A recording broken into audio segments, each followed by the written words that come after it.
Dios les bendiga, mis queridos hermanos y hermanas en Jesucristo.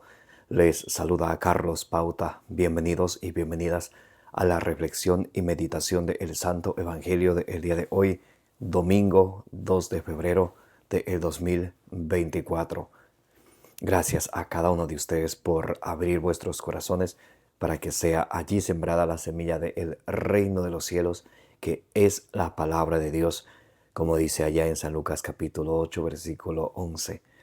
Pidámosle al Espíritu Santo que nuestro corazón sea ese terreno fértil que al recibir la semilla del reino de los cielos, que es la palabra de Dios, de mucho fruto con perseverancia, como dice en San Lucas capítulo 8, versículo 15, porque la palabra de Dios es la lámpara para nuestros pasos, la luz en el sendero de nuestra vida, nos dice el Salmo 119, versículo 105. En Isaías capítulo 55, versículo 11, nos dice la Sagrada Escritura que cuando Dios envía sus palabras hacia nosotros, no regresan a Dios vacías, sin antes hacer aquello que Dios quiere que haga en nosotros. Por eso pidámosle al Espíritu Santo que nos dé sabiduría, inteligencia, prudencia, que derrame sobre cada uno de nosotros sus dones, para que ustedes y yo conozcamos el temor de Dios y aprendamos a hacer su voluntad, y que recibamos su palabra, como dice en Primera de Tesalonicenses capítulo 2, versículo 13, no como palabra de hombre, sino como palabra de Dios, que es en realidad y que ejerza su acción en cada uno de nosotros. Amén. En el nombre del Padre, y del Hijo, y del Espíritu Santo. Les invito a orar, mis queridos hermanos y hermanas. Repitan conmigo: Santo y Divino Espíritu de Dios, destruye en mí toda distracción, toda pereza espiritual, toda tiniebla de confusión, y lléname plenamente de tu luz, de tu sabiduría, de tu conocimiento, de tu ciencia, para que, alimentados por la palabra del Señor, perseveremos en ella, demos mucho fruto y alcancemos la meta de nuestra fe, que es la salvación de nuestras almas. A ti, Divino Espíritu, que eres Dios y siempre nos acompañas, a ti sea el honor, el poder, la adoración, la gloria, la alabanza, la exaltación, por los siglos de los siglos. Amén. Lectura del Santo Evangelio según San Lucas, capítulo 2, del versículo 22 en adelante. Cuando se cumplieron los días en que debían purificarse, según la ley de Moisés, llevaron a Jesús a Jerusalén para presentarle al Señor, como está escrito en la ley del Señor: todo varón primogénito será consagrado al Señor, y para ofrecer en sacrificio un par de tórtolas o 2 pichones, conforme a lo que se dice en la ley del Señor. Vivía entonces en Jerusalén un hombre llamado Simeón. Era un hombre justo y piadoso, y esperaba la consolación de Israel. Estaba en él el Espíritu Santo. El Espíritu Santo le había revelado que no vería la muerte antes de haber visto al Cristo del Señor. Movido por el Espíritu, vino al templo, y cuando los padres introdujeron al niño Jesús para cumplir lo que la ley prescribía sobre él, le tomó en brazos y bendijo a Dios diciendo: Ahora, Señor, puedes, según tu palabra, dejar que tu siervo se vaya en paz, porque han visto mis ojos tu salvación, la que has preparado a la vista de todos los pueblos, luz para iluminar a las gentes y la gloria de tu pueblo Israel. Su padre y su madre estaban admirados de lo que se decía de él.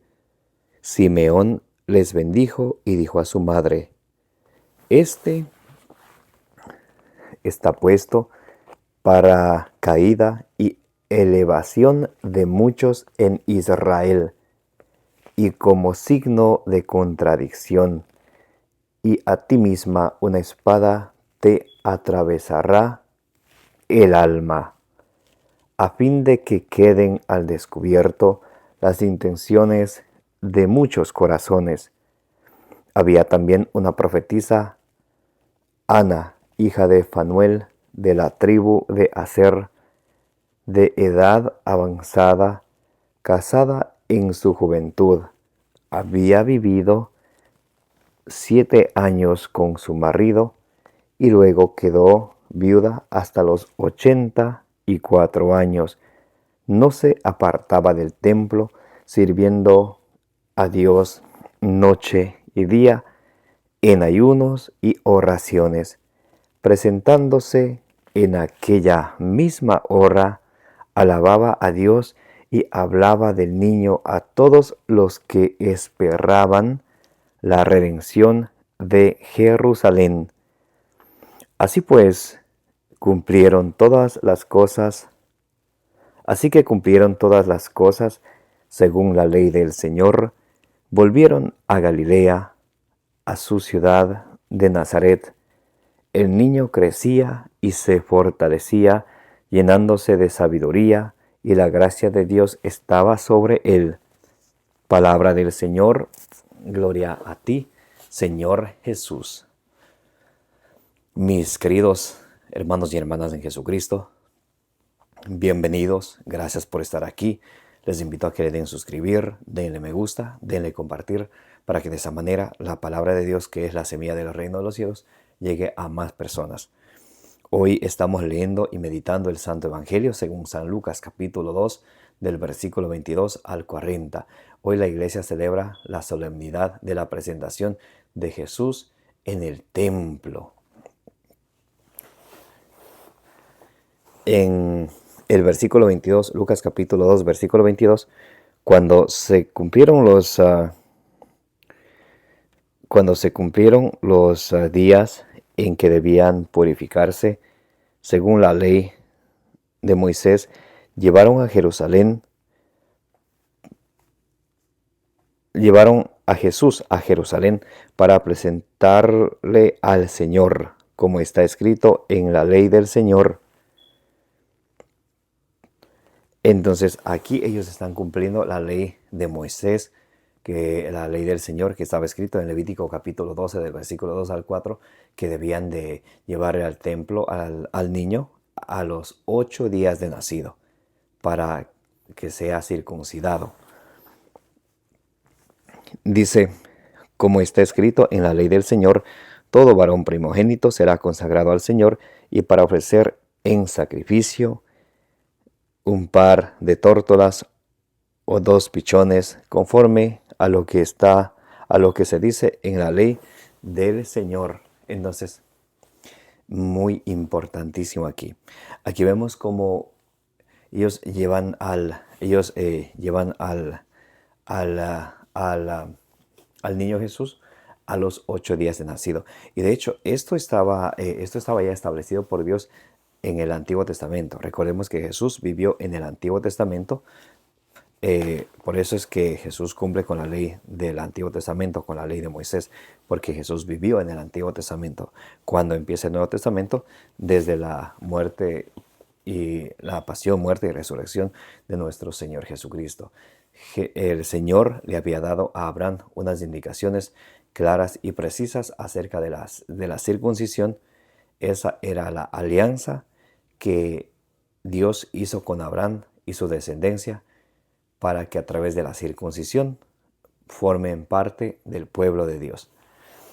Escuchen como dice Génesis capítulo 17 del versículo 10 al 12. Esta es mi alianza que habéis de guardar entre yo y vosotros también, tu posteridad. Todos vuestros varones serán circuncidados. Entonces es una alianza de ¿quién? De Dios con Abraham y su descendencia. Entonces, todos los varones serán circuncidados. Os circuncidaréis la carne del prepucio, en señal de la alianza entre yo y vosotros.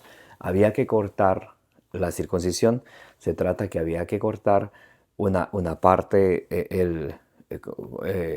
una parte o el pellejo, digamos así, la piel, digamos así, del órgano reproductor de los hombres. Esa era la circuncisión. Y vamos a ver a qué tiempo de nacidos había de hacer eso.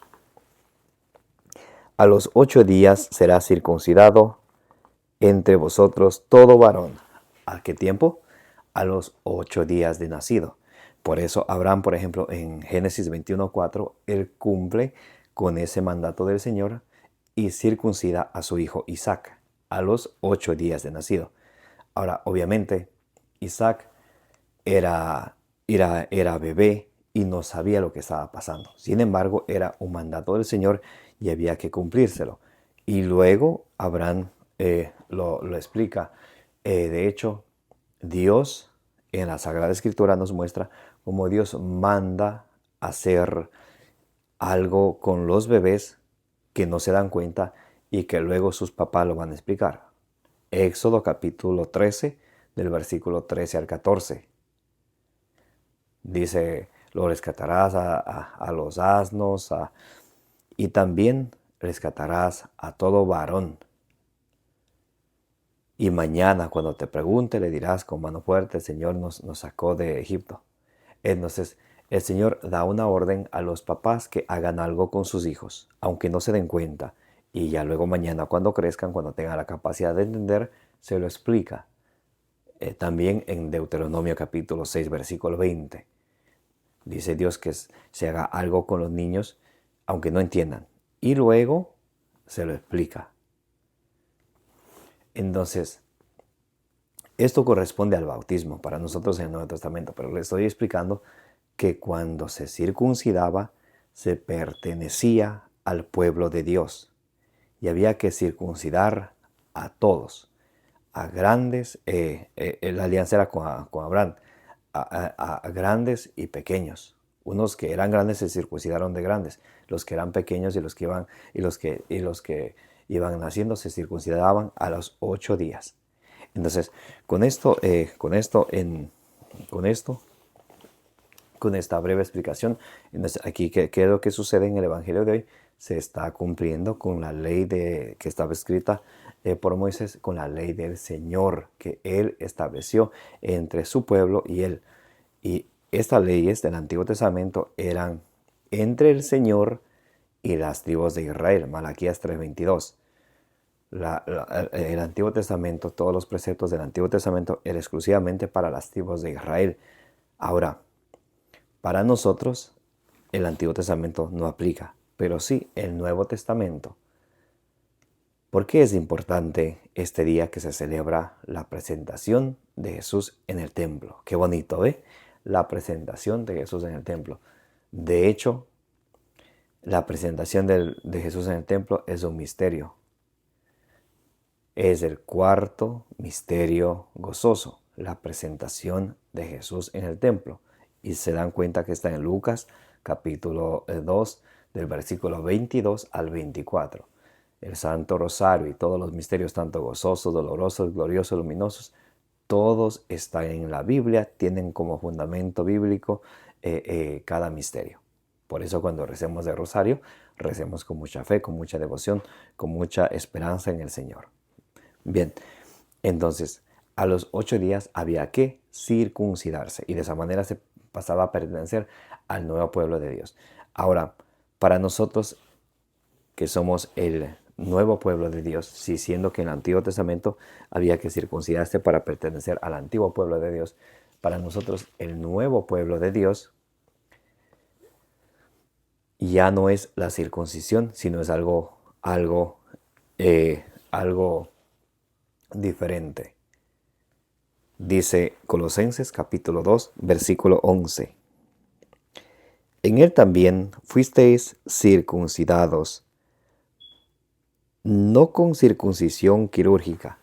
Está hablando en Cristo. Dice, en él también, o sea, en Jesucristo fuisteis circuncidados, no con circuncisión quirúrgica, o sea, no como se hacía en el Antiguo Testamento, que había que cortarse que había que cortar la piel del aparato reproductor de los hombres.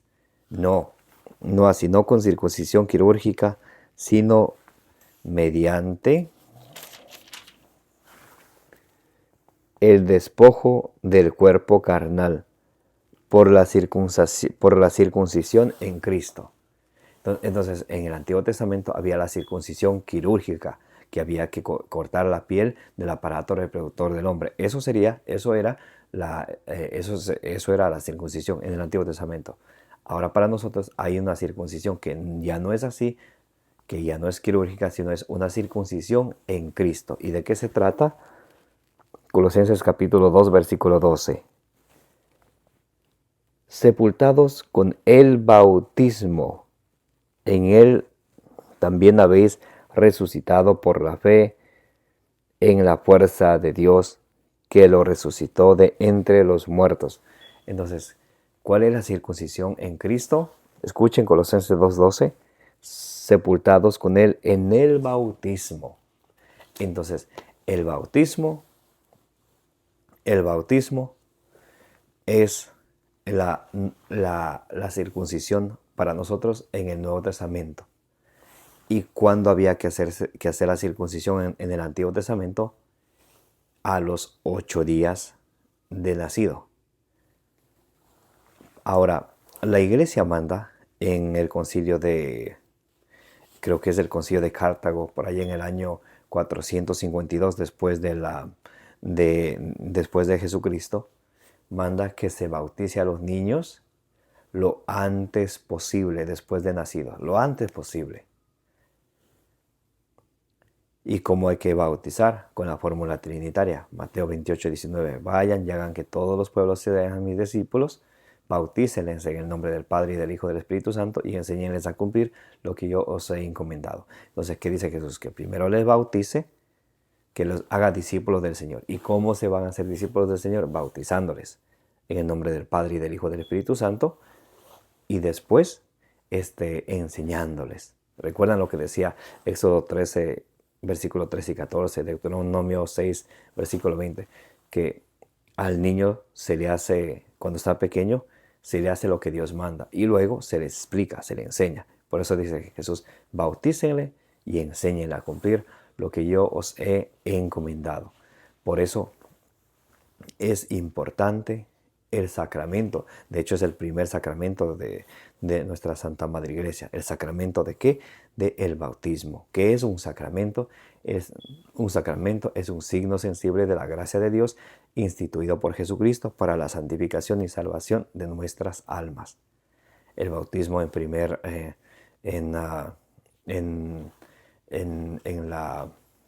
la primera carta de San Pedro, capítulo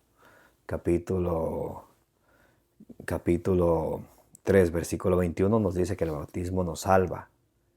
Allá en 1 Corintios, capítulo 10, del versículo 1 en adelante, nos dice que el bautismo nos salva. Y Jesús mandó a bautizar a todos. Nunca, no hay un pasaje bíblico que diga menos los niños. De hecho, hay que hacer con los niños lo que Dios manda, aunque no entiendan, y luego se les explica por qué qué es el bautismo, qué es el sacramento, para que ellos vayan, cuando ya tengan uso de razón, para que vayan aprendiendo, para que se cumpla lo que dice Jesús. Bautícenles y enséñenles a cumplir lo que yo os he encomendado. Por eso está, por ejemplo, la catequesis, donde se les enseña a los niños, según su edad, según su capacidad para entender, se les enseña el Evangelio de nuestro Señor Jesucristo. Entonces, hoy la iglesia celebra la presentación del Divino Niño Jesús en el templo. Por eso es importante que ustedes y todos cuantos tengan hijos que no han bautizado, acepten la invitación del Señor y les lleven a bautizar. Ahora muchos dicen, pero es que no tengo para la fiesta. ¿Y quién te dijo que hay que hacer fiesta? La fiesta más grande es el sacramento. Ahora, ¿de qué serviría que participe del sacramento del bautismo y luego esa misma noche vaya a participar de la mesa de los demonios al emborracharse con tanto licor y echando por el piso el sacramento que acaba de recibir el niño o la niña? Entonces eso no se vale. En 1 Corintios capítulo 10 del versículo 20 en adelante Dice que no podemos participar de la mesa del Señor y de la mesa de los demonios. No podemos participar de los medios de salvación de Jesucristo. Por ejemplo, en este caso, el sacramento del bautismo y luego ir a emborracharse, que es que en nombre del bautismo a emborracharse dándole gusto al diablo. Eso no está bien, eso no es correcto. Bien, además del bautismo, en Gálatas 3:27 nos dice que quien se bautiza se reviste de Jesucristo, se hace hijo de Dios, heredero del cielo. Antes del bautismo es una criatura de Dios.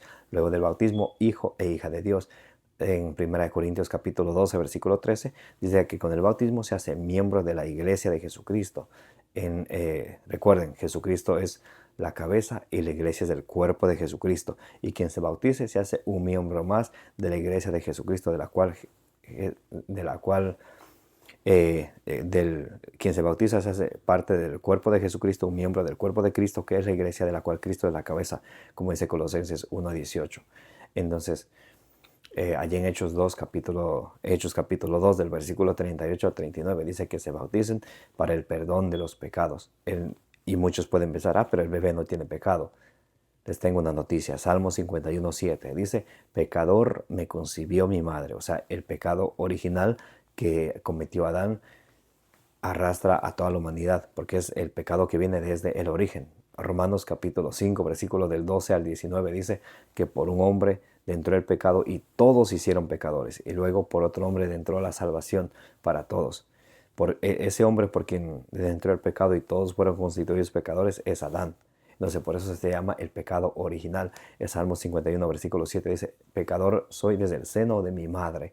Entonces, cuando se bautiza, el niño también se borra el pecado original y actual, si es que es un niño grande.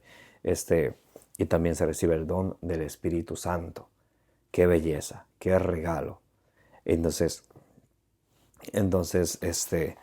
es importante entender este tema del bautismo. Ahora, sé que alguien que conoce de Biblia puede estar pensando, pero Marcos capítulo 16, versículo 16, dice que vayan y... Marcos capítulo 16, del versículo 15 al 16, vayan y proclamen la buena nueva a toda la creación. El que crea y se bautice se salvará, el que no crea se condenará. Y dicen, el niño no tiene capacidad para que se le evangelice, entonces ¿cómo va a creer? Hay que saber que Marcos escribe a los paganos. Entonces, cuando se habla de los paganos, gente que no conocen nada de Dios, había que primero evangelizar a los papás para que los papás se bauticen y por la fe de los papás también sus hijos se bauticen. Nos muestra, por ejemplo, allá en Hechos capítulo 16, del versículo 31 en adelante. Por la fe del papá, ten fe en el Señor y serás salvo tú y toda tu casa. Y se bautizó el carcelero con toda su familia. Entonces, Marcos escribe a los paganos, por eso dice que hay que bautizar una vez que hayan creído. Mateo escribe a los judíos, a los que ya creían, sabían de Dios. Entonces a ellos hay que bautizar primero y luego enseñarles. No es que se contradice, sino hay que ver a quién escribe cada geógrafo, cada evangelista. ¿Ok? Muy bien. Entonces también vemos a Simeón, un hombre que era piadoso y practicaba la justicia. Dice por ahí el Salmo 34, versículo 16, que Dios escucha a los justos, a los piadosos. Cuán importante es ustedes y yo practicar la piedad y la justicia. La piedad y la justicia. Uno de los dones del Espíritu Santo, recuerden, son 7, uno de ellos es la piedad. Una de las virtudes, son 7 virtudes, 3 teologales, 4 cardinales. Una de ellas es la justicia. Simeón practicaba la piedad y la justicia. Y en él estaba el Espíritu de Dios. El Espíritu de Dios le reveló que él no moriría antes de ver al Señor y fue guiado por el Espíritu Santo. ¿A dónde? Al templo. Ahí se encontró con el Señor. Cuando ustedes y yo queremos un encuentro con el Señor, es necesario ir al templo. ¿Cuántos por allá que ignorantes, dicen, no es necesario ir al templo, no es necesario, Dios está en todas partes? Sí, Dios está en todas partes, es omnipresente. Dios está en todas partes, pero a Él se le da la gloria en la iglesia. Efesios 3:20 y 21. Aquel que nos da cosas mejores que nosotros podemos pedir, a aquel la gloria en la iglesia. A Dios se le da la gloria en la iglesia. Y cuando Simeón cuando Simeón, que conocía las profecías acerca del Mesías, de Isaías capítulo 40 al versículo 42, Simeón, guiado por el Espíritu Santo, va al templo y se encuentra con el Señor. ¿En dónde? En el templo. No se encontró por allá en otro lado, sino en el templo. Y hace un cántico Simeón dándole gracias a Dios y le dice a María, una espada atravesará tu alma. También vemos a la profetisa Ana, que era una viuda, que le servía a Dios con ayunos y oraciones, como las viudas, como describe San Pablo allí en 1 Timoteo capítulo 5, versículo 5. Le servía a Dios con ayunos y oraciones. ¿Cuán importante es hacer el ayuno y la oración? A veces nosotros sentimos que no podemos con algo o que alguna cosa nos está ganando, como algún vicio, alguna preocupación, alguna cosa que nos tiene un poco distraídos, un poco inquietos. Jesús decía allá en Mateo 17:21, esta clase de demonios sale con ayuno y oración. Cuán importante es el ayuno y oración que se ha practicado por cada uno de ustedes y de mí. Él no se practicaba de servir al Señor con ayuno y oración. Presentándose en aquella misma hora, alababa a Dios y hablaba del niño a todos los que esperaban la redención de Israel, la redención de Jerusalén. Así que cumplieron todas las cosas según la ley del Señor, volvieron a Galilea, a su ciudad de Nazaret. Entonces ellos cumplieron con la circuncisión de Jesús. Una pregunta para los papás y mamás que están escuchando esta meditación del Evangelio del Día. Ustedes que tienen hijos e hijas y ya le bautizaron a sus hijos. Si la respuesta es sí, felicidades. Sus hijos ya son hijos de Dios, herederos del cielo, están revestidos de Jesucristo, se ha borrado el pecado original, han recibido el don del Espíritu Santo, son miembros de la Iglesia de Cristo, se les ha abierto una puerta para la salvación. Y los que no han bautizado no son discípulos de Cristo, no son herederos del cielo, no están revestidos de Jesucristo, no son hijos de Dios, son solamente una creación, no son miembros de la iglesia. Pero que esperan papás y mamás, por favor, no esperen tanto, nuestros hijos son prestados. Bauticen a sus hijos, arreglen su vida. Muchos pueden decir, oh hermano, yo quisiera bautizarme, pero vivo en concubinato, cometiendo pecado de fornicación. Cásense por la iglesia. El matrimonio es un sacramento, arreglen su vida, hagan bautizar a sus hijos. Ya no vivamos como paganos, como quien no conoce de Dios, sino vivamos como cristianos que decimos que somos. Amén. Que la gracia de nuestro Señor Jesucristo, el amor del Padre, la comunión del Espíritu Santo esté con todos vosotros. Los amo en el amor de Jesucristo. Que la intercesión de la bienaventurada siempre Virgen María os acompañe hoy y siempre. Gracias por participar de la reflexión y meditación del Evangelio del Día con su hermano Carlos Pauta. Como dice allá en Números capítulo 6, versículo 24, que el Señor te bendiga y te proteja.